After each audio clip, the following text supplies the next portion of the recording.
Hello my dear student, আজকের class word problem হবে ফ্র্যাকশনের fraction related word problem. এর আগের দুটো ক্লাসে একটা ক্লাসিফিকেশন আর একটা সিম্পলিফিকেশন আমি দেখিয়েছি। আজকে ফ্র্যাকশন শেষ হয়ে যাবে, লাস্ট ক্লাস। একটা ওয়ার্ড প্রবলেম হচ্ছে যে Ajit and Kumar paid 5/7 and 2/7 of the total cost of a book. The cost price of book is ₹84. How much did they pay? তাহলে এখানে দেখো, আমাদের প্রত্যেকটা অঙ্কতে দেখতে হবে কি দেওয়া আছে আর কি বের করতে হবে। কি দেওয়া আছে আর কি দেওয়া আছে সেটা যদি তুমি বুঝে যাও তাহলে কোনো প্রবলেম নেই। এখানে দেখো খুব পরিষ্কার ভাবে লেখা আছে যে Ajit has given 5/7 part, 5/7 of ₹84। তাহলে অফ মানে ইন্টু, তাহলে 5/7 ইন্টু 84, 12 মানে ₹60। তার মানে অজিত দিয়েছে ₹60। কুমার কত দিয়েছে? Kumar has given 2/7 of ₹84। তাহলে 2/7 into 84, 12, that is ₹24। Bas, simple. This is the answer. Clear? Next math.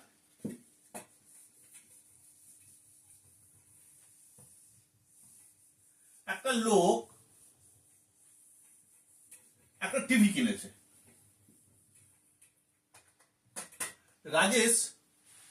Rajesh purchased a TV. Rajesh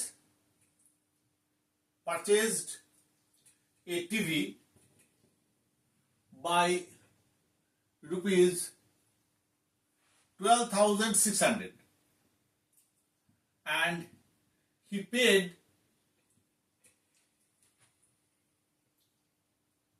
2/3 of that price,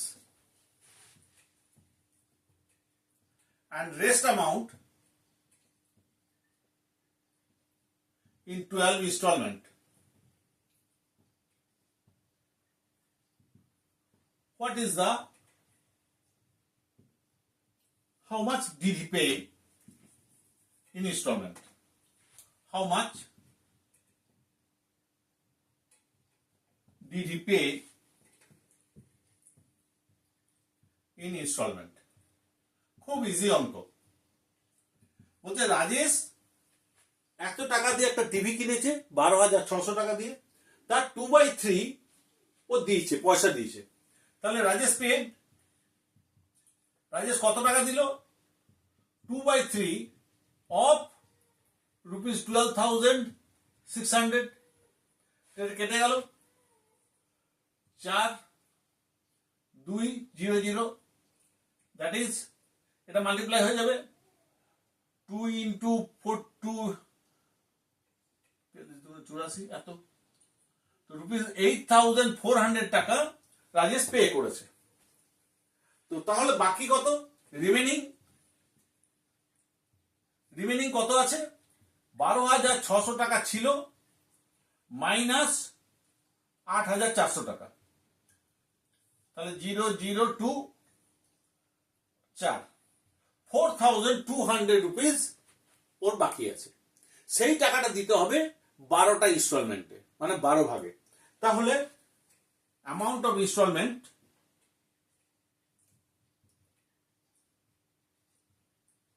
equal to 4,200 divided by 12। 12 3 36, 60 36 60 5 0 মানে ₹350।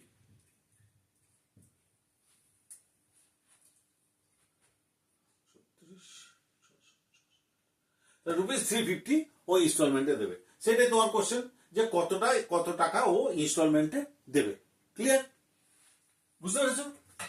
রাজেশ একটা টিভি কিনেছে 12,600 টাকা দিয়ে, 2/3 দিয়েছে। তো 2/3 কত টাকা হলো? 8,400 টাকা।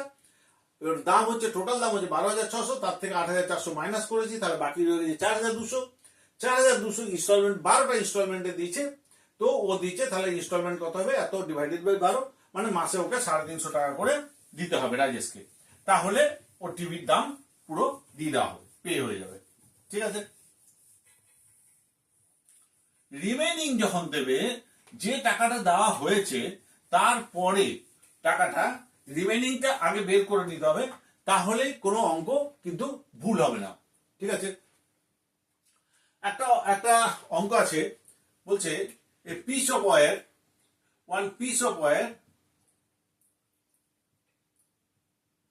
is 3 by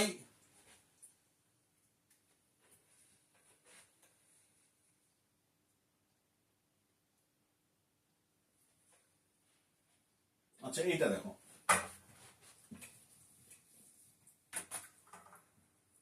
এটা বেশি interesting. Monthly income of Tom is, monthly income of Tom is 1,20,000, 1,20,000 এত মান্থলি ইনকাম হচ্ছে। ঠিক আছে, he spent 1/6 for education, 1/6 part in education of children, আর 1/3 পার্ট হচ্ছে ফর হাউস বিল্ডিং লোন, পাটা ঘর কিনেছে, সে লোনের জন্য 1/3 পার্ট ও দিচ্ছে। তাহলে এডুকেশনে কত টাকা দিচ্ছে ও? এডুকেশনে দিচ্ছে 1/3, 1,20,000।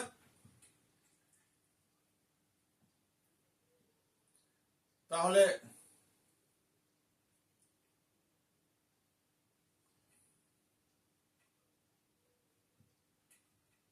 40,000, ও সরি, এডুকেশন 1/6,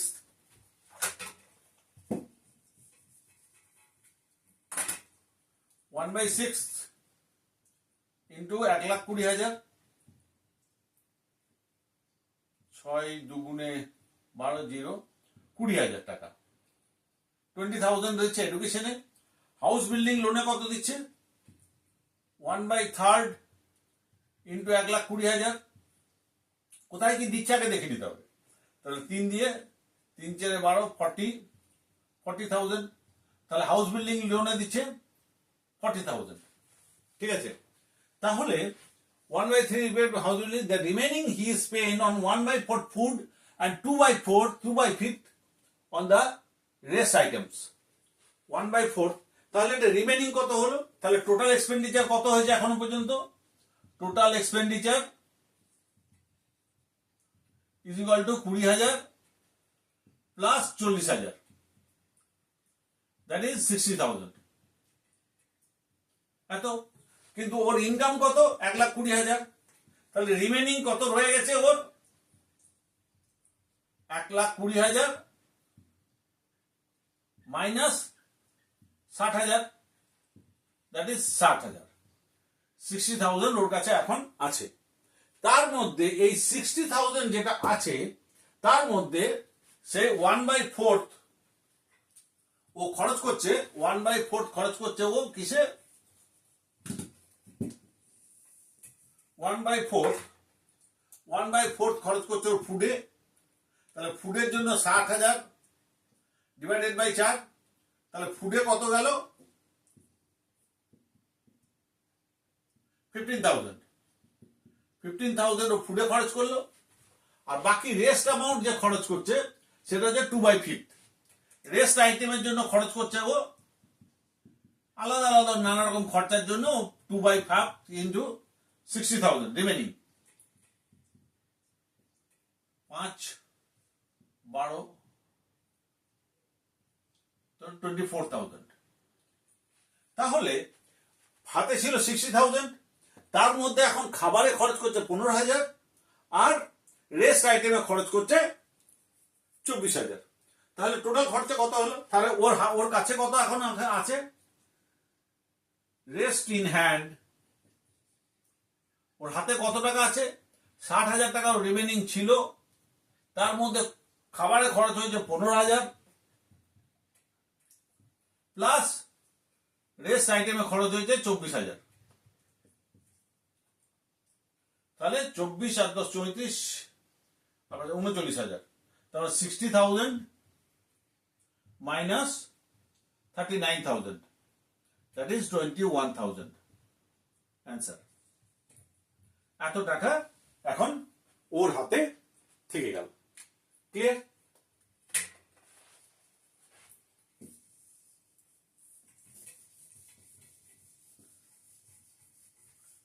খুব ইজি। এক একটা অঙ্কতে কি দেওয়া আছে সেটা দেখবে, আর কি বের করতে হবে সেটা দেখবে। কত টাকা দিয়েছে ও যেরকম প্রথমে দিয়েছে, যাতে করে হাউস বিল্ডিং লোন, এডুকেশন, সেগুলো বের করলাম, তারপরে টোটাল থেকে মাইনাস করে রিমেনিং থাকলো, তার থেকে রিমেনিং পয়সা থেকে আবার খাবারে দিয়েছে আর অন্যান্য নানা রকম খরচের জন্য দিয়েছে, সেই টাকাটা বের করে নিলাম। তো রিমেনিং থেকে ওটা মাইনাস করে দিলাম, রেস্ট অ্যামাউন্ট ওর হাতে আছে, সেটাই পেয়ে গেলাম আমি। ঠিক আছে? আর একটা দেখো, এ বুক, একটা বইয়ে 360 পেজ আছে, 360 পেজ আছে। তার মধ্যে অজয় রিডস 11/18, অজয় পড়ছে 11/18 পার্ট in 1 week, and সীমা পড়ছে